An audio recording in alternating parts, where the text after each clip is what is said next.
واقعہ کی حکایت قرآن نے بیان کی ہے. اذ یقول لصاحبہ، صحابی کا ٹائٹل قرآن نے حضرت سیدنا صدیق اکبر کے نام کیا ہے. اس لیے حضرت سیدنا صدیق اکبر کی صحابیت کا انکار کفر ہے.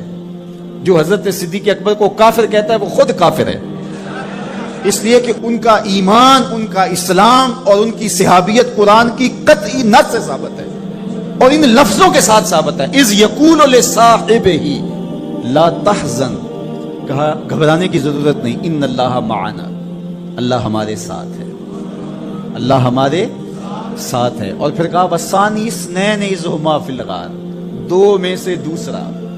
اللہ اکبر، اللہ نے دو میں سے دوسرا کہا ہے. یہ شان ہے سیدنا صدیق جو ثانی اثنین ہیں غار میں.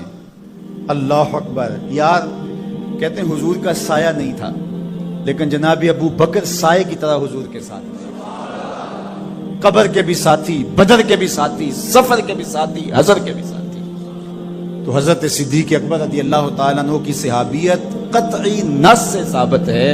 اور سیدنا صدیق اکبر رضی اللہ تعالیٰ عنہ حضور علیہ الصلوۃ والسلام کے خسر ہیں. حضرت سیدنا صدیق اکبر رضی اللہ تعالیٰ عنہ کا دایاں ہاتھ حضور نے اپنے ہاتھ میں پکڑا ہے اور بایاں حضرت عمر کا ہاتھ پکڑا ہے.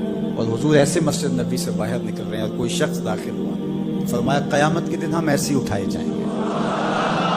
دائیں ہاتھ میں ابو بکر کا ہاتھ ہوگا، بائیں ہاتھ میں عمر کا ہاتھ. اللہ اکبر. یہ ہیں حضرت ابو بکر رضی اللہ عنہ. جو بدبخت سیدنا صدیق اکبر رضی اللہ تعالی عنہ کے ایمان پہ شک بھی کرے وہ مومن نہیں رہتا. یہ وقت بھی آنا تھا ہمارے اوپر کہ پاکستان کے دارالحکومت میں کھڑے ہو کر کے سیدنا صدیق اکبر رضی اللہ تعالی عنہ کے بارے میں ایسے نازیبہ کلمات کہے جاتے ہیں. استغفر اللہ، العیاذ باللہ. حضور علیہ الصلوۃ والسلام نے ارشاد فرمایا اذا رأیتم الذین یسبون اصحابی فقولوا لعنۃ اللہ علی شرکم. عبداللہ ابن عمر سے روایت ہے. حضور نے فرمایا اگر تم کچھ لوگوں کو دیکھو کہ میرے اصحاب کو گالی دیتے ہیں اور تم کہو تمہاری شر پہ اللہ کی لعنت ہو. یہ حضور نے حکم دیا کہ یہ اس کے جواب میں ہو. اور ایک حدیث کے لفظ ہیں حضور علیہ السلام نے ارشاد فرمایا من سب اصحابی فعلیہ لعنت اللہ والملائکۃ والناس اجمعین. جو میرے اصحاب کو گالی دے اس پر اللہ کی بھی لعنت، فرشتوں کی بھی لعنت اور تمام مخلوقات کی بھی لعنت. تو یہ ملعون جو حضرت سیدنا صدیق اکبر اور دیگر اصحاب کو بھونکتے ہیں اور ان کے بارے میں نازیبہ کلمات کہتے ہیں، ان کی شر سے اس ملک کو پاک کرنا چاہیے. چنگاری جب بھڑکائی جاتی ہے تو پھر پورے شہر جل جاتے ہیں. 7-8 سال قبل کی کہانی ہمیں یاد ہے کہ کیا دردناک لمحات ہوتے تھے. روزانہ لاشیں اٹھانی پڑتی تھی. وہ ایسے ہی ناعاقبت اندیش لوگوں کی وجہ سے. اگر اداروں نے اس میں تساہل برتا، سستی سے کام لیا، یا کسی شخص کی خوشنودی کے لیے انہوں نے پسو پیش کیا تو یا معاملے کو گول مول کرنا چاہا تو حالات کنٹرول میں نہیں رہیں گے. یہ بھڑکائی ہوئی آگ ملک کو خاکستر بنا سکتی ہے. اللہ میرے وطن کی حفاظت فرمائے. یہ ملک قربانیوں سے حاصل کیا گیا ہے اور اس کے امن کو بحال کرنے کے لیے ہمارے اداروں نے بہت محنت کی، بہت لوگوں نے قربانیاں دی. تو ایسے ناہنجار لوگوں، ایسے بدبخت لوگوں کو فوراً قانون اپنی گرفت میں لے اور ایسے بد زبانوں کو لگام دینی چاہیے کہ جو اصحاب رسول کو بھونکتے ہیں اور اتنے سخت جملے کہتے ہیں. معاذ اللہ سیدنا صدیق اکبر کو کافر کہا جائے گا. جو صدیق میرے نبی کے دل کا چین ہے، جو اسلام کی بہار ہے. عبداللہ ابن مسعود فرماتے ہیں بچے ہی ابو بکر کی وجہ سے تھے ورنہ ہلاک ہو جاتے.